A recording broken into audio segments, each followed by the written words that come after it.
Doktor kollagen ozdiradimi? Asal semirtiradimi? Olma sirkasi yog'larni eritishga yordam beradimi? Kola zero ichsa bo'ladimi? Har hafta yangi mahsulot chiqadi va u haqida so'rashadi. Mahsulot o'zgaraveradi, lekin savol o'zgarmaydi. Bugun sizga men bitta savol beraman. Agar siz shu savolni eslab qolsangiz, ertaga chiqadigan har qanday yangi mahsulot haqida o'zingiz javobni topib olasiz. Bitta narsaga e'tibor bering. Bu savollar noto'g'ri emas. Chunki haqiqatdan ham nima yeganingiz, nima ichganingiz organizmingizga ta'sir qiladi. Bu to'g'ri kuzatuv. Muammo undan keyingi xulosaga bog'liq. Ko'pchilik o'ylaydi, demak bitta mahsulot vaznni hal qiladi. Mana shu joyda biz adashamiz. Tasavvur qiling, uyingiz tomidan suv o'tyapti. Siz har kuni polni artasiz, gilamni almashtirasiz, yana qanaqadir vositalardan foydalanasiz. Qilgan ishlaringiz foyda beradimi?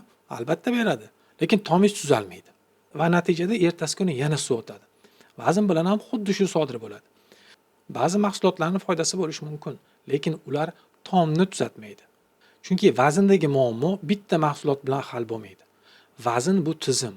Bu tizimda ishtaha bor, harakat bor, mushak bor va organizm energiyani qanday boshqarishi bor.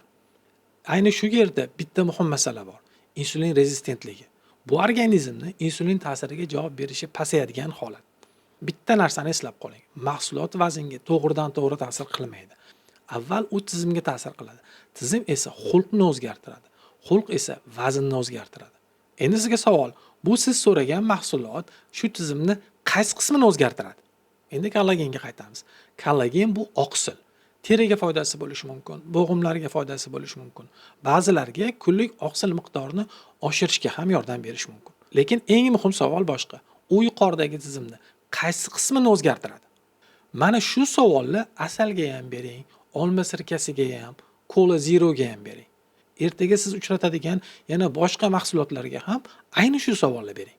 Har qanday mahsulot haqida shu 4 ta savolni so'rang. Birinchisi, bu ishtahamni boshqarishga yordam beradimi?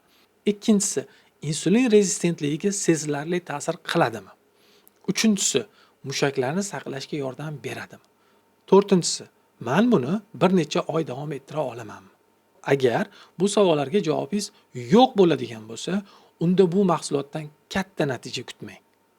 Mani eng ko'p qiynaydigan narsa bu mahsulotlarga ketgan pul emas, vaqt. Biroq kollagen, keyin asal, keyin olma sirkasi yoki chia, keyin yana boshqa mahsulot. Mahsulotlar almashuradi, lekin muammo o'sha qovuradi. Chunki tizim o'zgarmagan. Ertaga yana bitta yangi mahsulot chiqadi va u haqida sizda savol paydo bo'ladi. Agar savol o'zgarmasa, unda javob ham o'zgarmaydi. Shuning uchun bugundan boshlab mahsulotni emas, savolingizni o'zgartiring.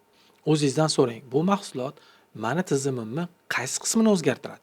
Chunki siz vazn tashlash uchun mahsulot tanlamayapsiz. Siz fikrlash usulini tanlaysiz. Endi izohlarda yozib qoldiring. Siz oxirgi marta qaysi mahsulotni sinab ko'rdingiz?